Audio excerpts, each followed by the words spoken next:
Hi.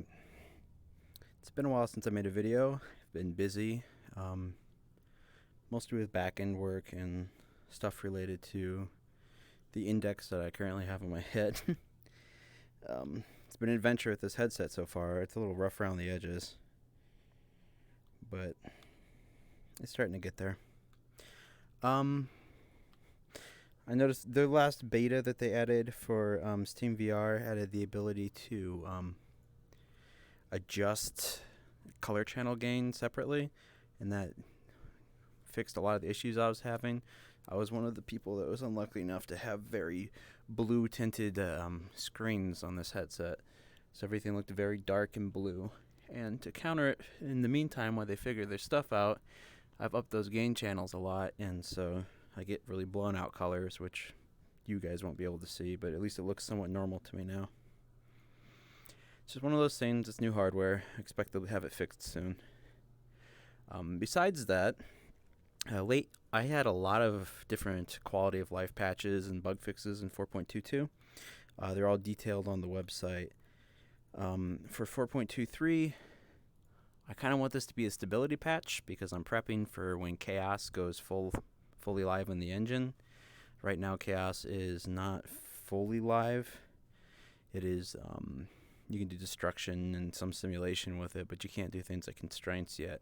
But I was prepping the entire back end late on 4.22 and early into this preview for 4.23 for generalizing the physics API that I use and tapping into the new one that they've created in the engine so that everything's generic enough that eventually you can use any physics plugin or module that you have active, and the plugin will just work with it. So you can switch between Chaos or PhysX fluidly and not have a problem.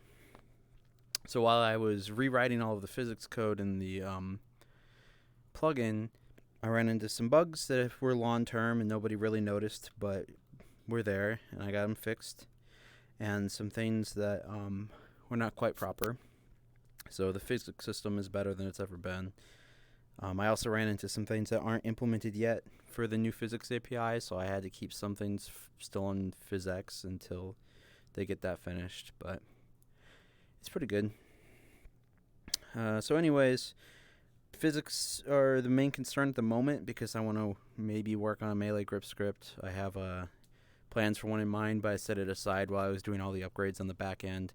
I think 4.23 is going to be mostly a very large stability patch for the plugin because I want it very stable for this engine version for specific reasons, and also because I know a lot of developers skipped 4.22 and a lot of them are looking towards 4.23 as the version they're going to upgrade to next.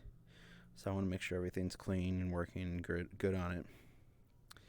So I think I'm just going to really buckle down and try to get everything locked in perfect for this engine version. Yeah. That's pretty much all I wanted to say. I've just been plugging away at stability for the most part.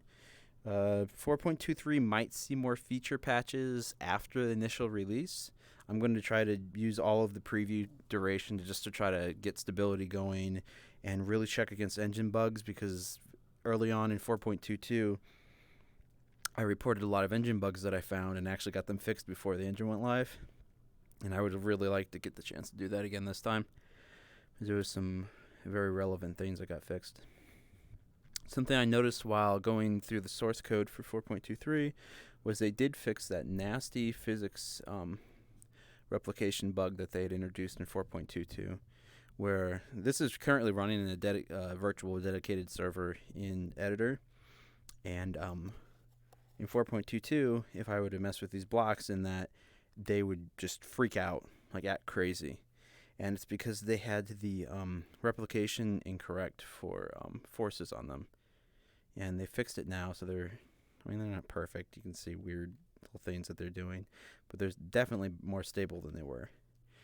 And since I added the client client authority throwing in 4.22, it'll just be better in 4.23 because I use the same physics replication code as they do. I just have the client send the information to the server instead of the other way around.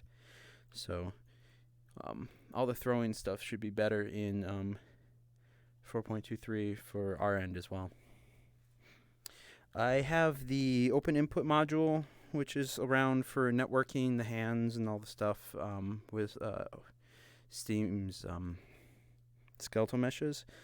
I intend to remove the controller override that handles input remapping eventually when the engine catches up. I was really hoping that 4.23 would be the engine version where they would get that done, but nothing's changed yet in the previews, so it kind of looks like I'm going to be stuck still supporting the controller override. But, one day, hopefully, it'll get updated. I noticed that OpenXR is being worked on pretty heavily in Engine, so I'm going to take a look at that as well when it gets more stable. But I'll see you guys around, and I guess the next update video will be on an actual feature implementation, because there's not much to talk about when I'm doing stability fixes, and not very many people are going to really understand what I'm talking about. So maybe when I get back to work on the melee grip script, I'll make another video and go over that.